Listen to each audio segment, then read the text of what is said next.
Hello everyone, I'm Naval Yamal. So in this video, we are going to see about forecasting in Power BI. How you can do forecasting in Power BI.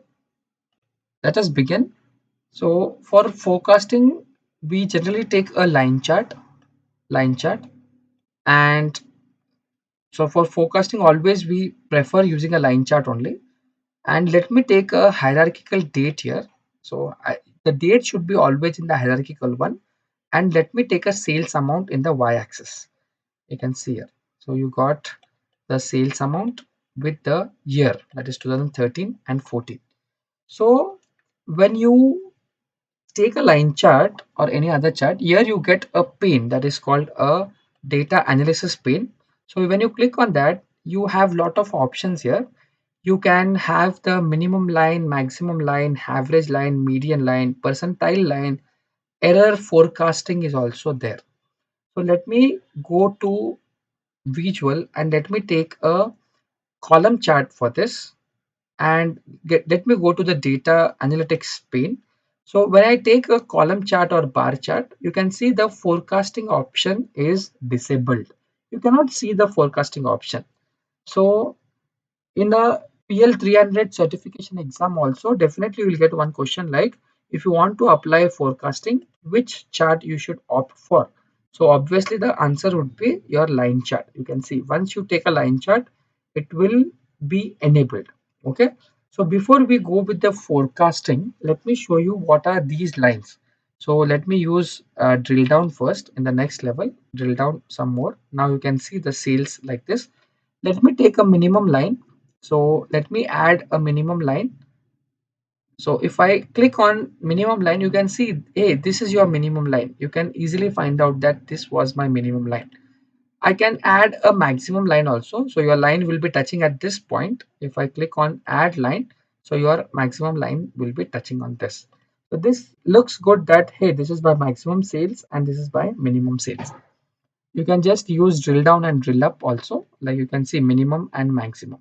If I want to know what is my average sales for this year, so you can just go to average and click on the average. You can see these, like around 30 million is my average sale.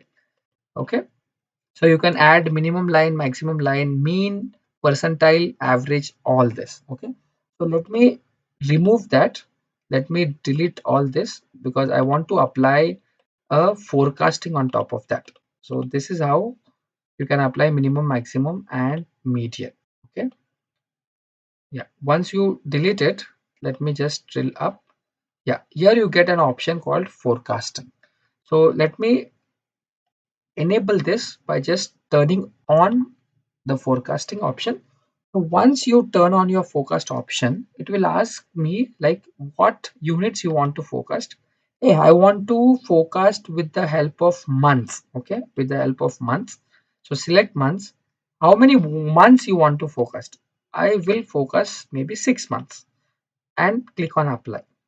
Once you have done it, so actually this is showing you the year.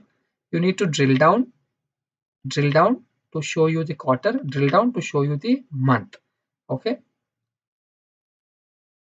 yeah, so you need to drill down to the next level, and this is what a forecasting looks like.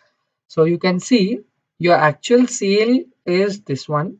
It has giving you some forecasting that, hey, for the next upcoming 6 months or quarter one and quarter two, 6 months is quarter one and quarter two, the forecasting sales would be this much, and your upper bound should be this much, or the lower bound can be this much. This is also for the quarter two. Depending upon the data we have, it has already calculated the forecasting.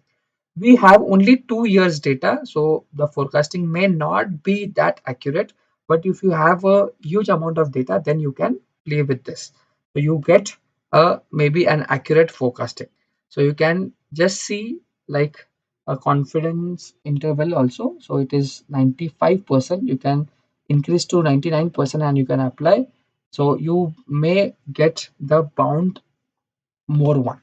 So if I just take an 80% and apply, you may get a lower bound. So it may be an 80% accurate, or it may be 75% accurate, and so on. You can change that and check. So this is how you can apply forecasting in your Power BI. So points to remember in forecasting is you can only take a line chart for forecasting. You cannot take a column chart or a bar chart for forecasting. And you should have a date hierarchy for the forecast. If you want to apply forecast, you should have a hierarchical date year. If you are taking only year and day, you can see day. And if you try to apply forecasting, let me show you. If I go to date and if I want to apply on only a month,